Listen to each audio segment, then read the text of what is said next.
Hello, everybody, and welcome to Wrestling Sheet Radio's SmackDown recap. I'm your host for today, at least, Ryan Satin, and I'm here with my co-host, Norm Quarrington. Norm has been helping me out on the site the past few weeks, writing, doing some great work over here at Wrestling Sheet. John Roca is on vacation in the UK, so I thought it was only appropriate to put someone from the UK in his place, right? Yeah, we swapped. You guys did a little swap, exactly. What'd you think overall? Did you like SmackDown last night? Were you into it? Yeah, I normally always enjoy SmackDown because it's a lot more digestible than Raw. It's like just a shorter, tighter show. Last night nothing like super crazy happened. Nothing unpredictable really went down. But it was fun. Yeah, I enjoyed it. And like whenever you see Andrade versus Aleister Black, that's always fun, you know. Yeah, you can't really be unhappy with an episode that has that on it. Exactly, right? Yeah.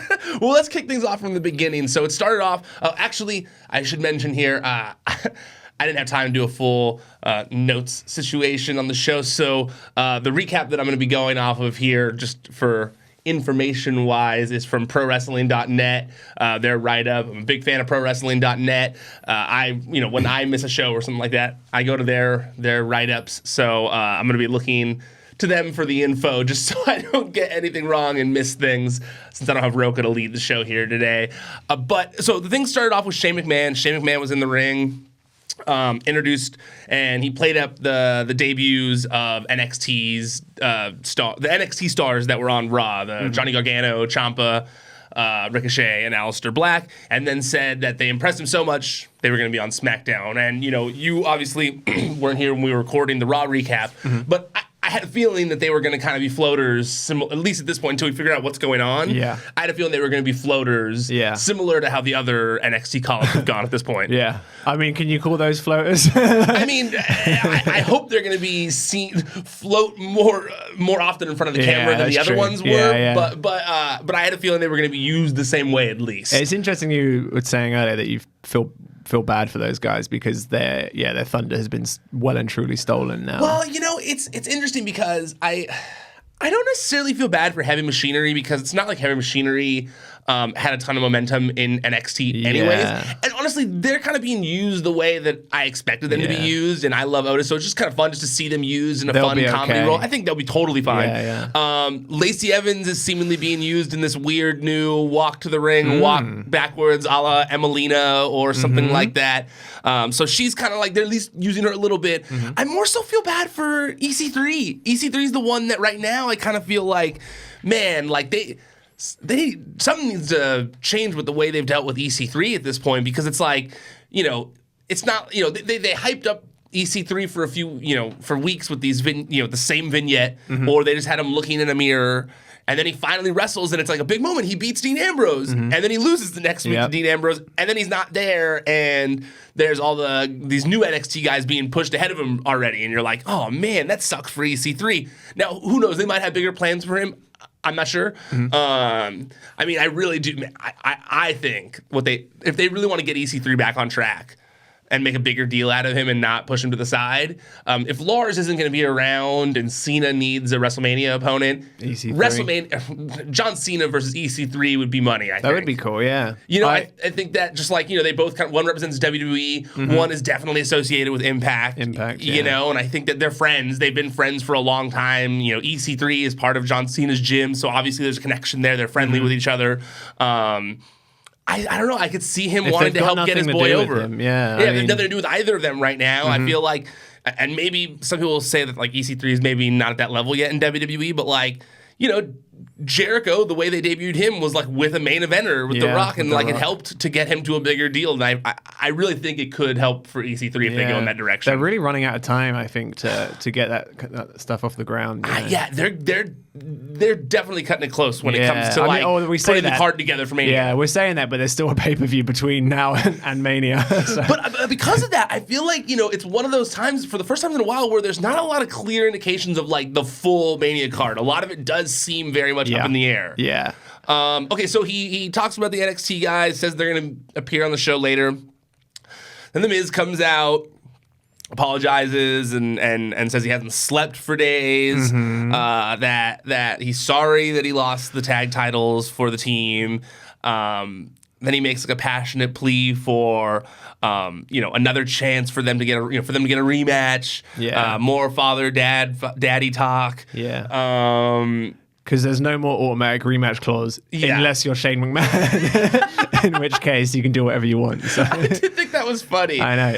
If you're going to get rid of that, then get rid of it. I still think that whole rematch thing is one of the silliest things they got rid of. Yeah, it was a good storyline device. Yeah, it was a good thing. It helps. Yeah, you get the pay. It helps continue stories and stuff. Like easily, it's like, or he gets a rematch. It helps end them. Basically. Yeah, or it helps end exactly. Yeah.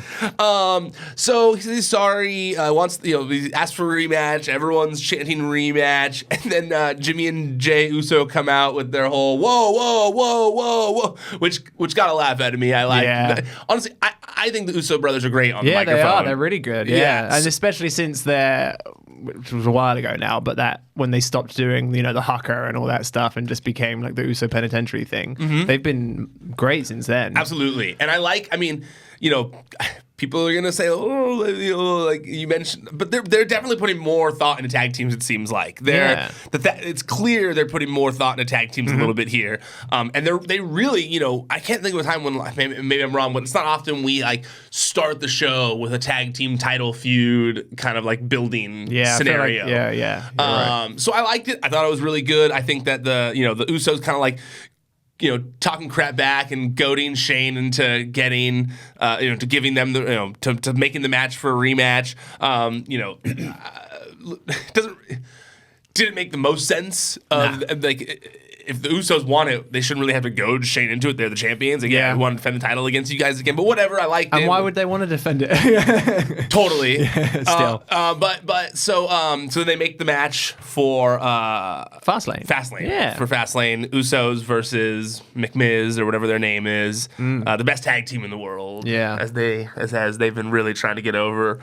I was almost wondering while I was watching this if like the reason they've been carrying this on for so long, this whole thing that's related to the Best in the World tournament, is if the next one's going to be the best tag team in the world tournament. Oh, yeah. And that's why they've been carrying on this thing for so long. And they'll have Miz and Shane win it just to troll everyone. To bring it full circle, That'd be cool. So then Aleister Black makes his entrance. Yeah. Aleister Black versus Andrade. I talked on the Raw recap show about how I felt like Elias wasn't necessarily the right person to showcase Aleister Black. Yeah. Well, not necessarily showcase him, because I think it did help showcase him a lot, to put him on a high pedestal in WWE. I don't know if beating Aleister Black is necessarily like the biggest mark of a main eventer at this point. For sure. It doesn't push you into the main event by beating Elias.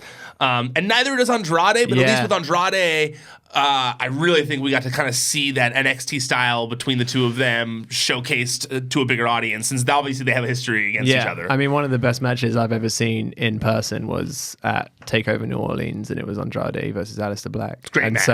So I think, it's great to see them on SmackDown. Obviously, it was way shorter and they didn't get to do as much stuff, but it was like you say, it was a good run around for Aleister Black. I love Andrade, and I don't like seeing Andrade lose, but if he's going to lose to anyone, then it might as well be Aleister Black, who, I'm real. I've been like thinking about it the whole time, and it's like I am real on the fence of using Andrade here, because I feel like like you said, that's such a great match that you saw live that the NXT audience has already seen in like long form, that I would almost prefer them build to something like that, because I do think that they both need the win. Like Andrade still needs wins. Like there's other people on the roster that Aleister Black could have had a good match, a good like exhibition match with, and gone over. Is there anyone that comes to mind that like wasn't in the 6-man? Rusev. I think Rusev would have been a better choice. Maybe Rusev, Nakamura, maybe. Both of them. Yeah. I think neither of whom were on the show yesterday, right? Yeah, I think you're right. It's a good problem for them to have. You nailed it right there, though. I think that those both guys, as former champions, would have been a bigger deal. Mm-hmm. And you also could have furthered their storyline in some way where one of them tries to help the other one and it backfires and it goes into their whole tag team scene. I agree with you. I think one of those guys would have been a better choice here, because it just would have helped kind of make him seem like a bigger deal. I don't know if beating Andrade makes anyone seem like a big deal yet. Nah, not yet. Andrade beating people, he's still trying to make a big deal when he beats people like a Rey Mysterio and stuff like that. And how long has he been on the main roster for now? It's been almost a year now, right? Yeah, because didn't he come at the Superstar? He came in the Superstar shakeup after WrestleMania. Yeah, that sounds about right. Last WrestleMania, right? Yeah. Right? Yeah, he was in the Royal Rumble, but then he came in the Superstar I think it's shakeup. been almost a year, I think. Yeah, I think it's been almost a year. Yeah. Well, technically, he was in the Royal Rumble. Yeah, so that's when they first saw him. But yeah, he got called up after that. Okay. But regardless, like it was a good TV match. Like it was a solid match. It's Aleister Black is such a badass. He's great, yeah. And I just wonder what their plans are for him. I wonder if they have long-term plans for him right now. Do you know what I mean? Totally. Yeah. No, I mean I wonder that all the time with people. Like we saw with these these last NXT call-ups, doesn't seem like there was like a big long-term plan for a lot of them, except outside of Lars. Yeah. And with these new guys, from all the reports and from everything I've heard, it was a very last-minute thing where they called them up at the last second. Like these guys didn't have like some huge notice that they were being called up or anything like that. You can tell. There's still this thing that's being teased of some big announcement on NXT tonight. So it does kind of seem like these are a last-minute thing. Mm-hmm. So I would guess they don't have long-term plans for any of these guys. Well, that's what we're saying, because like, are they going to have matches at WrestleMania? Are they going to be on the Mania card? Because they've already got enough stuff to do for WrestleMania, right? Totally. There's I don't know. No, I was wondering the same thing. I was almost wondering if like it was going to be all four of them against someone, but that wouldn't really make sense. Yeah. Like an NXT versus main roster thing. Nah. But like that wouldn't really make a sense. Maybe they'll all be in the Andre Battle Royale. Maybe, but that's like not that cool. No, that's bad. Like, yeah, I'm hoping that they're at least if they don't already have one, that they're in the process of formulating a long-term plan, because I honestly think that Aleister Black is a long-term player. Like I think that Aleister Black could make money for that company for a long time to come. Yeah, definitely. I think that not only is he just like he's just an imposing figure, but he's like there's not someone like him. That there's not someone like him in WWE right now. Nah, he's got a good look. He's got like a unique look. He's got good entrance music, a good entrance. And there's not a lot of people who play to that like counterculture. Nah. And that's clearly his like MO. I mean, didn't he like grow up in like a cult? Yeah, I think he he definitely lives the Satanist thing. Yeah. I remember I could have sworn when I listened to him on the Art of Wrestling with Cole Cabana way back in the day, like, and he talked about like growing up in a cult, I think. Some Dutch cult, Dutch cult. Some crazy stuff like that, yeah. That sounds super cool. I'd love to grown up in a Dutch cult. If I recall, it's a very interesting interview. It's worth going back and finding. But yeah, I mean, even him saying like, I'm not the status quo and challenging all that kind of stuff. I really think that, similar to like The Undertaker or CM Punk, where they just kind of play to a certain part of the audience that feels ignored, I think. I think that he's really a good representation of that. Yeah, for sure. Okay, so then after Aleister Black, we had Kayla Braxton talk to Ciampa and Johnny Gargano backstage. How soon? How soon until they drop Tommaso from his name and it's just Ciampa? Yeah. The joke was about Aleister Black. I saw Big E say like, I'm already calling him Black or whatever. But Aleister Black, I feel like, is it maybe Aleister by itself? Aleister Black is a cool name. Yeah.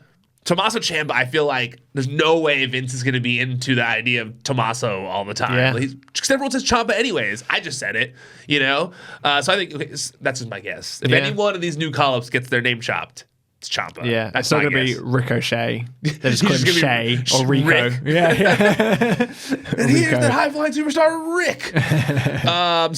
She interviews them backstage, talks about if they can keep their hype coming out of their Raw appearance. They talk about their history a little bit, and then Sheamus and Cesaro show up. I like that they said it's a take your NXT superstar to work day. Then, Cesaro talks a bit of crap, says to go back to Raw or NXT, stay away from SmackDown. And then, they job back and forth, and obviously it sets up the match for later in the show. Then we see Jeff Hardy backstage. And honestly, this was quick, but like the Jeff Hardy moment with AJ Styles and New Day was so funny when Kofi put out the pancake branch. Pancake branch. That was so good. I saw a funny thing on Twitter, which was AJ Styles grabbing the pancake, and someone put like a caption that was like, "Hey Kofi, this is the same shape as the Earth." Do you think that with, because I see it right here in the ProWrestling.net write-up, Jason Powell says that. Powell says, I understand the idea that if it's not broke, don't fix it, but I would like to see Kingston tone down some of the New Day comedy antics while he's in the title picture. Do you think that's something he should tone down, or do you think they should stay true to what they are there? I think it's worked for them pretty well. He's been working for him pretty well for the last 4 years now. Whatever, something just like that. Keep doing. I mean, it would be. More intensity is always going to be a good thing if you're being inserted into the title picture, but I don't think he needs to. I don't think becoming more intense and more focused means that they can also have some fun. Yeah, exactly. Yeah, have some fun with it, especially if because that's going to complement the new Daniel Bryan shtick really well. Them just messing around when he's like, I mean, his gimmick right now is that he's super serious about stuff. And I feel like in his matches and some of the other stuff, he has been up in the intensity level. Yeah, definitely. We saw it at Elimination Chamber for totally. sure. And I feel like, in these quick moments, like you have a minute to try and like do something that entertains the audience.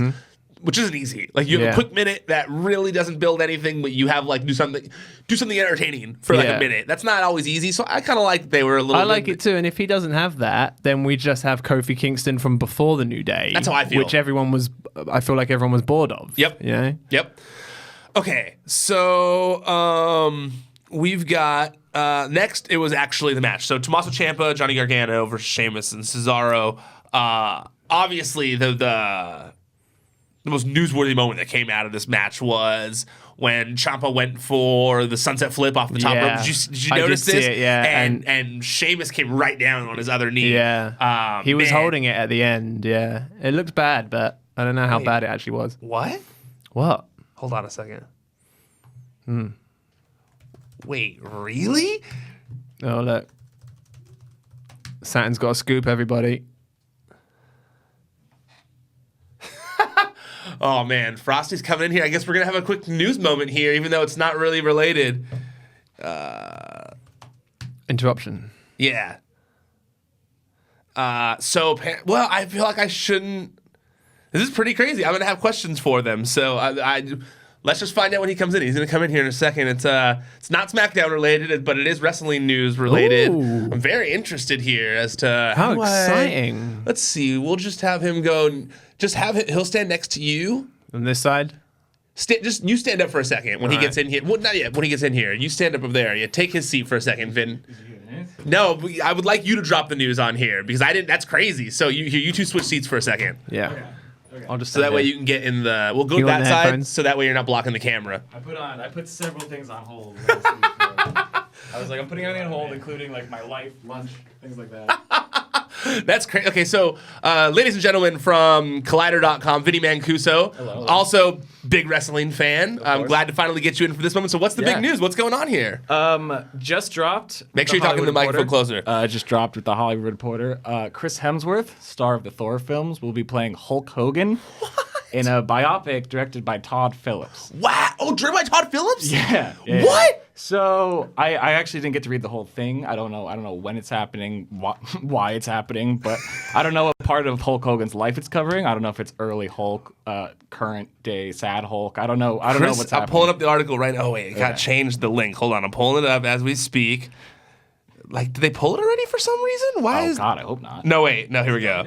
Wait, yeah, the link's not working. Weird. Uh-oh. Okay. Whoa, but it's like look, it's like on their site, Chris Hemsworth to play Hulk Hogan, but when you click it, it like takes you to like a not there page. Boy. Maybe they peaked too soon. Oh, I don't know.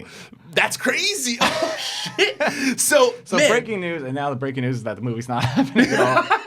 What do you think about that? Oh my god, I love it. Do you? My god, I love it because I feel like the Hulk Hogan story has only been told by WWE, and that's not the Hulk Hogan story. Totally. That's Hulk Hogan's story. I think a movie covering, who Hulk Hogan is as a person, which is a very twisted, complicated legacy, is a movie that I feel like is needed because right now everyone either knows Hulk Hogan as '80s Hulk Hogan or this like very sad, disgraced old man, and it's like.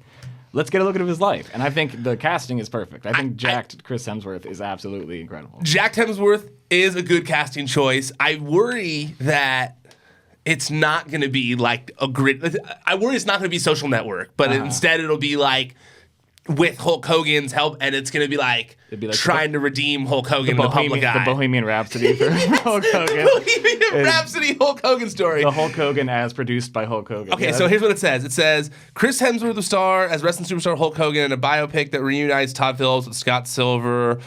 Deals for the Hogan Project are in the midst of closing. With Netflix. Oh, a Netflix movie? Producing with Michael Sugar, the Academy Award winner behind Spotlight. Wow. Who will produce via his Netflix-based Sugar 23.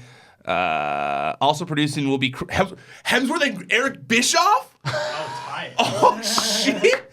Crazy. So it's totally going to be the Hulk redemption story. Eric Bischoff's a producer, right? Dude, Hulk. Maybe I'm not as into it as I did right. It says the biopic will not delve into the. Oh wait. However, Hogan's fortunes talks about Gawker, and it says the biopic will not delve into those years or attempt to encompass an entire life. Instead, sources say will focus on Hogan's rise and is described as an origin story of the Hulkster and the Hulkamania. I'm completely out. I think so it's back to it is Bohemian Rhapsody, not Social Network. It got completely Bo wrapped. The deal which we must put together will include life rights with Balea acting as a consultant on the movie. Oh no. Yeah. Redemption story. I know. It's going to be like if only Andre the Giant had listened to Hulk Hogan, maybe he'd still be alive. All right, go back to work before Steve gets in here and gets mad at me. But thank you for breaking that news in here. Of course. Oh, man, shit. Nah. That's crazy. Wow. Yeah, man. That is wow. wild. I'm going to try to interview Eric. There's going to be a scene at the beginning where he's like auditioning to be the bassist for Metallica. Like... Oh man, that's every crazy. lie he's ever told is going to be presented as a truth in this movie. Oh man, that's awesome. Okay, or what's just crazy? Oh man, that's going to be a big deal. Oh, I gotta read that script. Oh man, how do we have someone write that while we're in here doing this? That's going to be difficult. Let me. Do you want me to run out and do it? No, because we got to do this. Hold on. I'm going to ask one for. Hello. By any chance, could you help me by writing a big story? I'm recording recap with my writer right now. This is how wrestling it's all good. News sites work.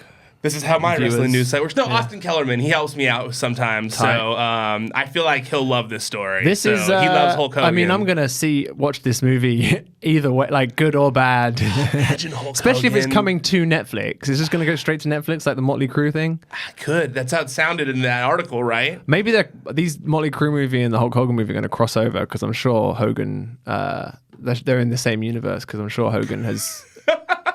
Alleged to be a member of Motley Crue at some point. Oh, totally.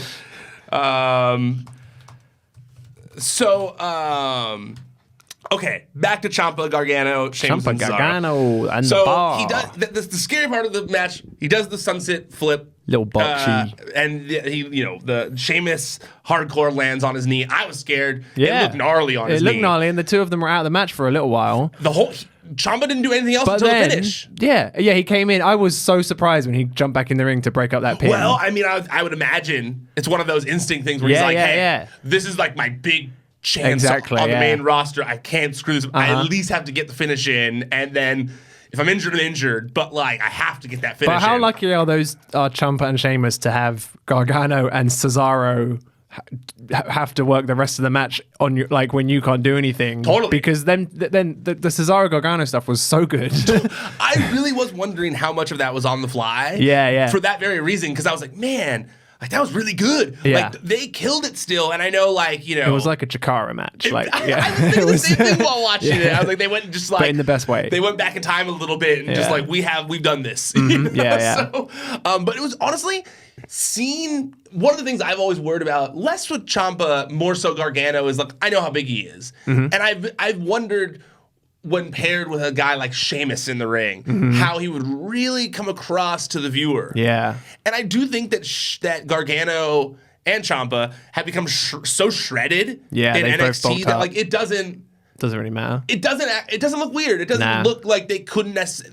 It didn't look unbelievable to see them beat these guys. And we've seen it seems like they are starting to give I don't want to say the smaller guys, because none of them are really that small, but yeah, it seems like they're starting to give opportunities to, like with Mustafa Ali and stuff like that. It seems like they're starting to just not really care so much about height, Yep. Yeah.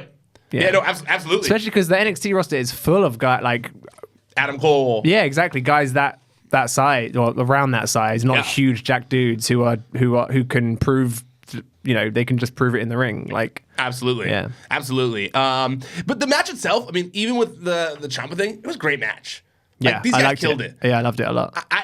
It's a breath of fresh air having almost an NXT style match on main roster. This was 17 minutes. Yeah. I mean, they really put it out there. I mean, And they all killed it. They all were working hard on here, And DIY went over. which is crazy. Yeah. I mean, to think that DIY went over a former WWE champion is just like, man. And they beat the Raw Tag Team Champions, right? On Raw. That's almost why I'm like, I think that's why so many people are wondering if this isn't an actual call-up and this is all like a trick, and that Yeah. like the big announcement is that NXT is going to be on Fox Sports 1 and it's going to be its own brand. Yeah, that and might this be. was just be like, hey, we're better. And then that way it kind of like builds up the whole like, what's the word I'm looking for? Like inner brand supremacy type Yeah, thing that they yeah. love to play up. Yeah, you they know? love to do that, to pretend that they're not all part of the same company. Yeah, exactly. Like they're their own competition or whatever. Okay, so next we had Dasha interview Asuka. Which I like the interview. Asuka's fun when she does her she's promos. always fun. Yeah, I think her promos are, they're good. They're unique like, to her. It's like exactly, her yelling and angry. Like, I don't want to talk about Ronda and Becky or Charlotte or whatever. Like, I liked how she just didn't care about them, and she said like she's looking for new competition. And then we get Mandy's music. Yeah, and you know what? I was like, I think a lot of people, when Mandy's music hit, I was like, oh, here we go. Like, but then she did really well in that match. She looked good. I thought she looked really good. Mandy's really shined lately. Yeah, I mean, Mandy and Sonya, they've really stepped their game up, and I think that match was a great match. The fact that they had her go over was surprising. Yeah, and still not sure how I feel about it, but I think it was the fact that it was kind of shocking was good. Good. Do you think that Mandy versus Asuka is a WrestleMania match? If you'd have asked me before the match yesterday, I would have said no. But now I'm kind of like, I would like to see where this goes. Maybe, Okay. yeah. I don't know, maybe. I mean, they have worked hard to get Mandy over the past few months with all the Naomi stuff, and Yeah. putting her in a big match like this is a big opportunity. Kind of like see what she's got, Yeah. I like that she is like the cowardly heel, where she was just playing up all the classic heel stuff, Yeah. and the eye and all that kind of stuff.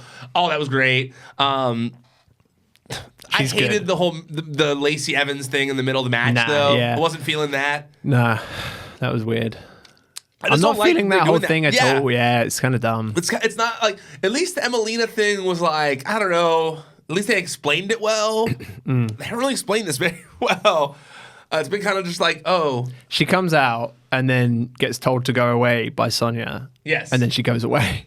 So it's like, well, I don't know. Is she supposed to be intimidating, or it's very weird? Very confusing, right? Yeah. And then, so that match ends. 10-minute match was pretty good for Mandy. I liked liked it, they yeah. did that. I do think it opens doors for the future. I'm interested to see where they go with it. Yeah. I'm also wondering, though, if it's going to lead to Sonya versus Asuka Yeah. at WrestleMania. That she Interesting. beats Mandy and then Sonya gets involved and Yeah, it becomes, especially since Sonya's gonna be on Total Divas now. It'll Yeah, be like yeah. follow her whole first path to her first WrestleMania match. Uh-huh. Or I don't know if she wrestled at WrestleMania last year. I think she might have. Sonya? Yeah, she did. Was right? she in the first singles match, first title match? There we Yeah. go. Right, it's probably that would be her first title match. That'd be a fun storyline. Was for she in Total the Divas. Battle Yeah, she Royale was. last year? She also Okay. had the like rainbow gear, like Finn Oh, did. yeah. That was right. They were all like, for everyone. Yeah, And then they went to Saudi Arabia. Exactly. Charlotte was interviewed. Just quick interview with Charlotte backstage. Shows off her bruises, which look gnarly. Then we had Ricochet versus Eric Young, which is like, this is the first time we've seen SAnitY in a while. Yeah, right? I know. I don't know what they're doing with SAnitY, because that's a good gimmick. It's a good, like, stable. I don't know why Nikki Cross isn't with them. Yeah, it's just weird. It was a unique stable with all of them. I agree. It doesn't make any sense. I get it. The whole like, well, she can be great on her own, but like, yeah, but they're also great as a whole. Like, Yeah, they're- definitely, they're- yeah. They all still have the same music and stuff, and Yeah, it's never yeah. been explained on the main roster that they're like in a group together. Really, it's And weird. they're all decent. They're all decent workers, and I want to see them having. I want to see all of them in the ring. I having love matches. Eric Young. Yeah, I was like pumped to see Eric Young in a match. I was like, yeah, Eric Young in a match, great, cool. yeah. They're interesting as well because none of them are American. Eric So Young, Canadian. He's yeah. Canadian, yeah. Canadian, Scottish, Northern Irish, and German. Yeah. Yeah, no, I liked it. I liked SAnitY, the gimmick. So I was pleasantly surprised to see Eric Young in this match. But even this, they like didn't even give us SAnity's entrance. No. They literally treated them like they were like a jobber team. It felt No, like, yeah. or handsome talent or whatever. And I was kind of like confused by that. I mean, it was a decent match. And then we had the spot. You had Ricochet, diving into Killian and Wolf, which was fun. Yeah, Ricochet just is. It's like you can't say enough about him, really. Ricochet? I mean, in how insane he is as a wrestler. Like it really is like bonkers what he can do. I remember one time at a PWG show.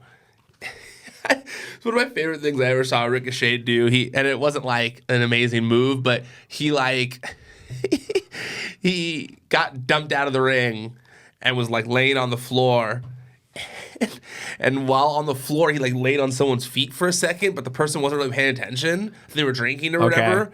And he untied their shoes and then tied the laces together. hilarious. Just while laying down on the ground, and then got back in the ring when they realized their shoelace, because they were sitting like near me and they realized their shoelaces were tied. It's one of the funniest things I ever saw him do. I cracked up at that. But yeah, no, match itself was great. I mean, it was quick. It wasn't anything crazy, but like you said, it showcased the spots that you need to showcase for Ricochet. It had the 630 in there, him doing the outside dive. It was very paint by numbers, like short Ricochet match, but it was fun. But it was good. It's funny to me, and this is why I miss enhancement talent being used more, is that like those are what's necessary to get talent over, in my opinion. Like you have to know, in order to get acquainted with new people, it's like these are their moves.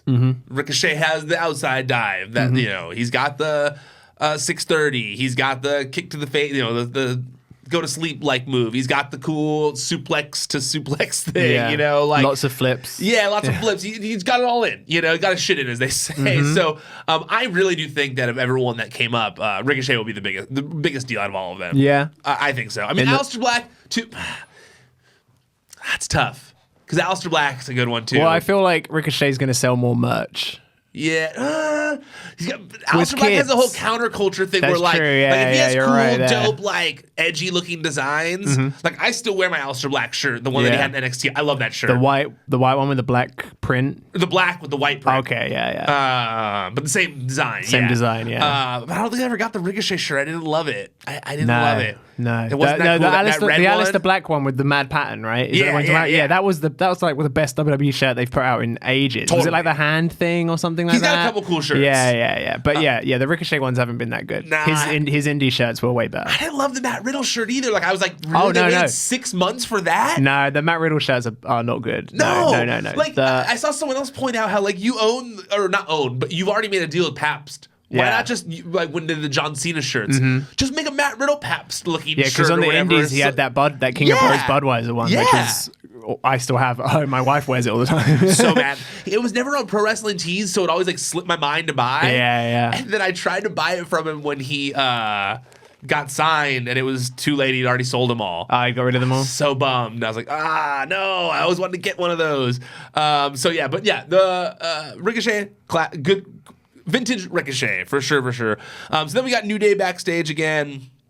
Xavier Woods talks about how Kofi Kingston's rise didn't occur in just 7 days. It took 11 years. Woods and Biggie pointed out that these things weren't around 11 years ago. Biggie said it was longer than Empire has been on the air, and we all know they've been doing some crazy things to keep that show interesting, which got a huge pop out of me, and they brought that whole Jesse stuff.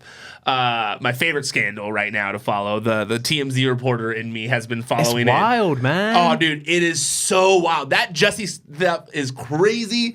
I was talking to my girlfriend about it last night, and she's like, don't say he's guilty already. Like, don't say he did it. I was like, I don't know, man. Like, Yeah. it's looking like he did it at this point. Like he was behind all that. And she's like, yeah, but you don't know. And I'm like, I mean, it looks that I mean, I don't want it to be true, but that was basically what she was saying. She's like, I don't want it to be true, so I'm gonna try my best to think that it didn't happen. She's like, it's not like cops have never been wrong before. So she's like, let's reserve judgment. And I was like, okay, but it seems like he's guilty. it's like it is like a wrestling storyline, really. Really, 100%. Like, I remember there was that one thing where that guy, there was that actor who had one arm, and he said that he lost his other arm in war.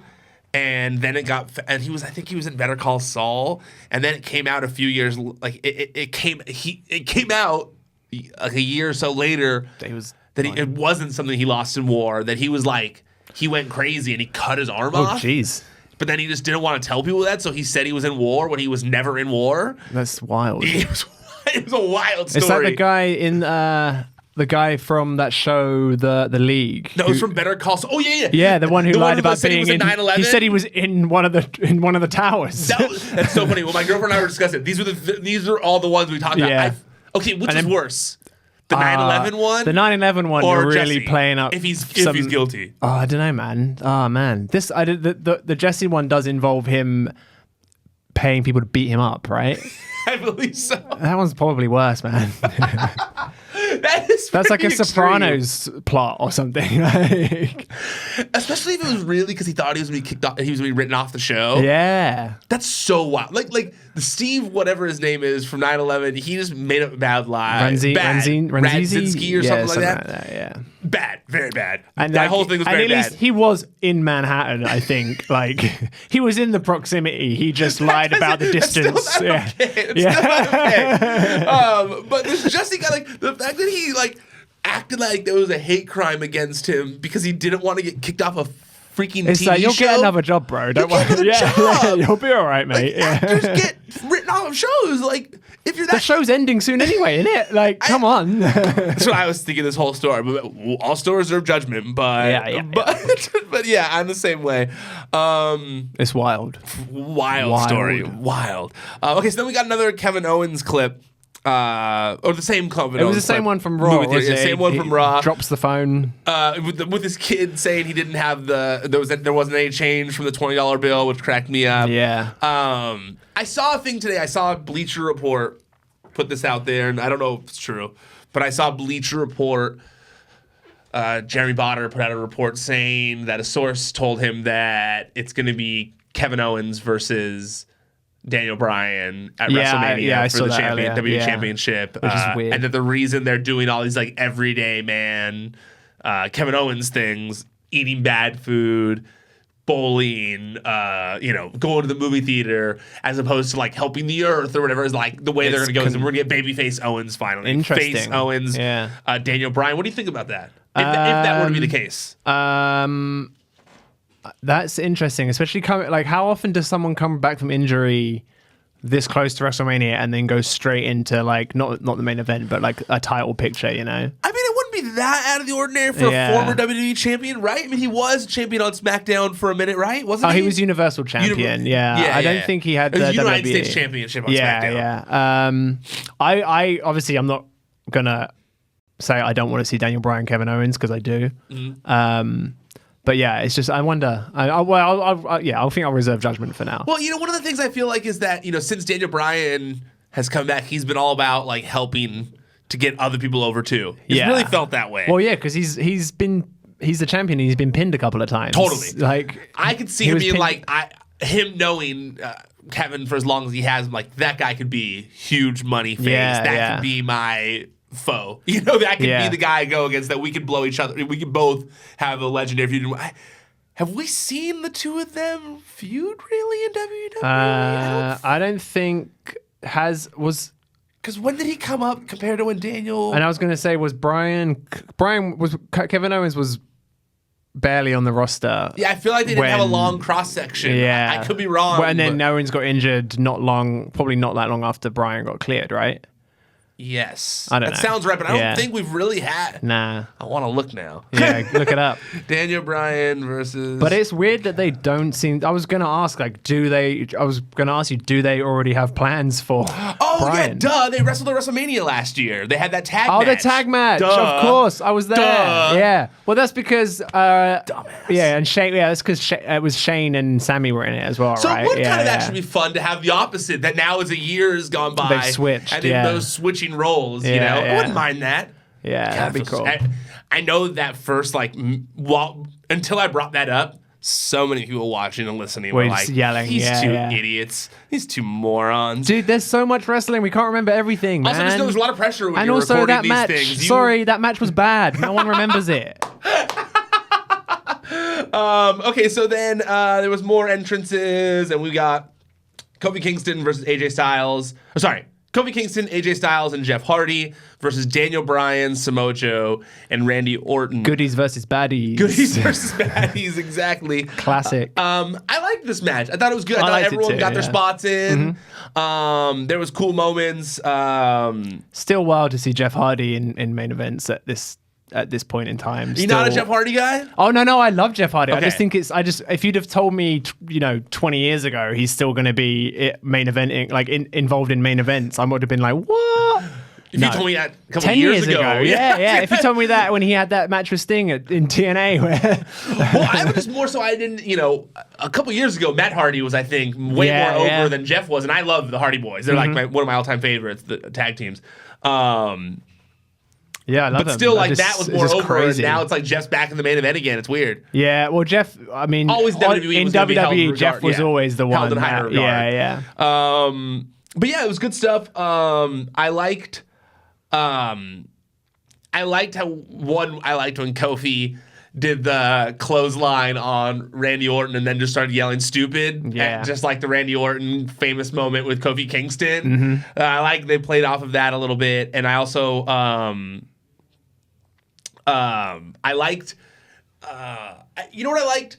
I liked that at the end of the match, you kind of like, even though Kofi's always been the same, I liked that we I don't know, kind of felt like they got the Trouble in Paradise over again as a finish. He even kind of Yeah. he kind of did a clap. He didn't do the full thing again, Yeah, but he yeah. kind of did like the New Day Rocks New Day clap with thing, it. yeah. But it was still similar to like the old school Kofi, and it was like nice to see that as a finish You know, again. I was surprised when that was the finish, Right? Because I feel like that hasn't been over as a finisher for a while. Yeah, and totally. I'm glad that they did it. And clearly, Because they've been, the New Day always does like their tag finisher or whatever, Yeah. And he still does it sometimes, but it always like gets broken up or something because it's a tag match or whatever.